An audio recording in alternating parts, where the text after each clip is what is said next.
Guys, कैसे हैं आप सब लोग। स्वागत है आपका एक और नई वीडियो में। और जैसा कि मैंने कल वीडियो डाली थी क्रिया शरीर के फर्स्ट लेक्चर के ऊपर, तो इंट्रोडक्शन उसका हो चुका था, ठीक है। और क्या क्या नॉर्मल वात पित्त कफ होते हैं वो मैंने उसमें डिस्क्राइब कर दिया था। और आज की वीडियो में हम कुछ एक और दो टॉपिक हैं वो लेंगे। ज़्यादा बड़ी वीडियो नहीं होने वाली है। और अगर आप पहली बार चैनल पर हैं तो प्लीज़ सब्सक्राइब करें, और अगर आपको वीडियो अच्छी लगती है प्लीज़ लाइक करें। और मैंने एनाटॉमी के पूरे जो आयुर्वेद के चैप्टर वो खत्म कर दिए हैं और अभी फिजियोलॉजी पर आ चुका हूँ। और आज की वीडियो हम पढ़ेंगे कि वात पित्त कफ और पंचमहाभूत में क्या क्या रिलेशन है, ठीक है। शरीर और शारीर में क्या अंतर है, ये चीज़ भी आज हम करेंगे। और जो भी हमारे मानसिक दोष है, ठीक है, वो हम शुरू करेंगे आज। थोड़ा थोड़ा उसके बारे में डिस्कशन करेंगे। जो हमारे सत्व रज और तम होते हैं, ठीक है, वो क्या क्या होते हैं, और इसके बारे में हम डिटेल में आगे पढ़ेंगे। फिलहाल तो अभी जो टॉपिक है हमारा ये है कि हमारा जो त्रिदोष होते हैं वो क्या होते हैं। और जैसा कि मैंने आपको कल बताया था वीडियो में कि हमारे जो शरीर में दोष, धातु और मल से ही हमारा शरीर बनता है। और जब तक ये तीनों इक्विलिब्रियम में रहते हैं तब तक हमारी जो बॉडी है वो हेल्दी रहती है। और जैसे ही इनका थोड़ा सा डिसबैलेंस हो जाता है, हमारी जो बॉडी है उसमें डिसीज हो जाती है, ठीक है। तो ये बात आपको ध्यान रखनी है कि जो हमारे त्रिदोष होते हैं, वात, पित्त और कफ होते हैं, और ये हमारे शारीरिक दोष होते हैं। इसके अलावा जो हमारे मानसिक दोष होते हैं वो हमारे सत्व, रज और तम होते हैं। तो फिलहाल अभी हम इनके जो रिलेशनशिप है पंचमहाभूत और वात, पित्त, कफ का वो जान लेते हैं। इसके बाद हम शरीर और शारीर में डिफरेंस जानेंगे क्या होता है, ठीक है। चलिए हम शुरू करते हैं। तो सबसे पहले हम शरीर और शारीर में डिफरेंस जान लेते हैं। देखिए, सबसे पहले शरीर और शारीर। तो शरीर अपना होता है बॉडी, और शारीर जहाँ पर जो हमारी बॉडी की एक्टिविटीज होती हैं उनका हमको जहाँ पर डिस्क्रिप्शन मिलता है, तो इस लिए इसको हम शारीर कहते हैं, ठीक है। तो ऐसे हमारा रचना शारीर हो गया और हमारा क्रिया शारीर हो गया।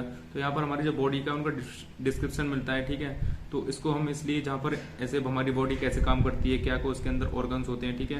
तो ऐसी चीज़ों का जहाँ पर भी आपको वर्णन मिलता है, ठीक है, जहाँ पर भी आपको डिस्क्रिप्शन मिलता है तो उसको हम शारीर कहते हैं। और जो नॉर्मल होता है शरीर, यानी कि हमारी बॉडी होती है। और इसके अलावा एक हमारी टर्मिनोलॉजी और होती है जो कि हमारी होती है शारीरी, ठीक है, शारीरी।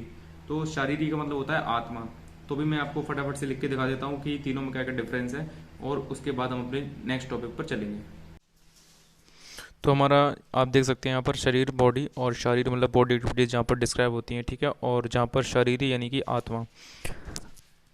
तो हमारा ये वाला टॉपिक होगा कंप्लीट, क्योंकि आपके ये सिलेबस में था तो मैंने सोचा आपको बता दूं। इसके बाद हमारा है कि हमारा रिलेशनशिप क्या होते हैं, ठीक है, त्रिदोष और पंचमहाभूत में। तो चलिए हम वो भी जान लेते हैं। और सत्वरजतम में इनमें भी क्या आपस में इंटर रिलेशनशिप है, तो आज इस वीडियो में हम जानेंगे, ठीक है। तो हमारे ये पंचमहाभूत हैं, आकाश, वायु, अग्नि, जल और पृथ्वी। और आप त्रिदोष जानते ही हैं, वात, पित्त, कफ। तो इनमें म्यूचुअल रिलेशनशिप होता है, ठीक है, इनमें रिलेशन होता है। तो हमारा वात है, तो आपको वात का मतलब पता है, हमारा होता है वायु, तो इसमें हमारा वायु महाभूत होगा, ठीक है। और इसके बाद हमारा आता है पित्त, ठीक है। पित्त का मतलब होता है अग्नि, जो हमारी डाइजेस्टिव यहाँ पर पावर होती है उसको रिलेट किया गया पित्त से। तो हमारा अग्नि और प्लस जल महाभूत आएंगे इसमें। इसके बाद हमारा जो कफ है, ठीक है, कफ में कौन कौन से महाभूत की प्रधानता होती है, पृथ्वी प्लस जल, ठीक है। तो हमारा पृथ्वी और जल, इन दोनों महाभूतों की जो है प्रधानता होती है। देखिए, जो सब चीज़ होती हैं हमारी बॉडी, जितनी भी शरीर में चीज़ें होती हैं या फिर हमारे जो भी संसार में चीज़ें हैं वर्ल्ड में, वो सब पांच भौतिक है, ठीक है ना। पर क्या होता है कि ये जो महाभूत होते हैं जिसकी क्वांटिटी ज़्यादा होती है, ठीक है ना, उस चीज़ के अंदर, तो उसके ही जो मेजरली उनको माना जाता है। जैसे हमारे वात में मेजरली ये होता है वायु, पर इसका मतलब ये नहीं कि अदर महाभूत नहीं होते हैं, पर इसकी जो मेजरली ज़्यादा होती है क्वांटिटी, इस वजह से इसमें जो मेन होता है वो हमारा वायु महाभूत होता है। ऐसे ही पित्त में अग्नि प्लस जल, और कफ में पृथ्वी प्लस जल। यहाँ पर भी पदार्थ विज्ञान में पढ़ेंगे, एक न्याय होता है, ठीक है। जिस महाभूत की इसमें अधिकता ज़्यादा होती है उसके नाम से उसको जाना जाता है, ठीक है। चलिए इसके बाद अपना नेक्स्ट टॉपिक करते हैं। तो चलिए इसके बाद हम शुरू करते हैं अपना टॉपिक, जो हमारा है पंचमहाभूत और मानसिक दोष में संबंध।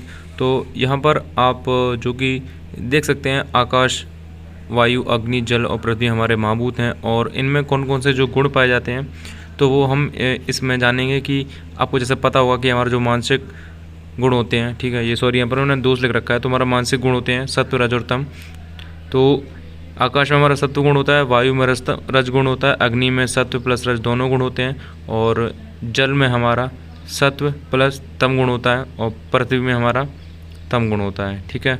तो ये हमारा रिलेशनशिप था पंचमहाभूत और मानसिक जो गुण हैं उनमें, ठीक है, मानसिक दोष। तो यहाँ पर देखिए, जो सत्वगुण होता है उसमें हमारा पवित्रता वगैरह आता है, ठीक है। और जैसे हमारा आध्यात्म हो गया, ठीक है, जो ऋषि मुनि वगैरह में आपने सुना होगा जाना होगा, ठीक है। ऋषि मुनियों के अंदर पवित्रता, आध्यात्म और ये दैवीय शक्तियाँ कुछ होती हैं, तो ये सब सत्वगुण के अंदर आती हैं, ठीक है। और हमारा जो रजगुण है ना, उसमें हमारा जैसे आता है भोग विलास की इच्छा करना, ठीक है।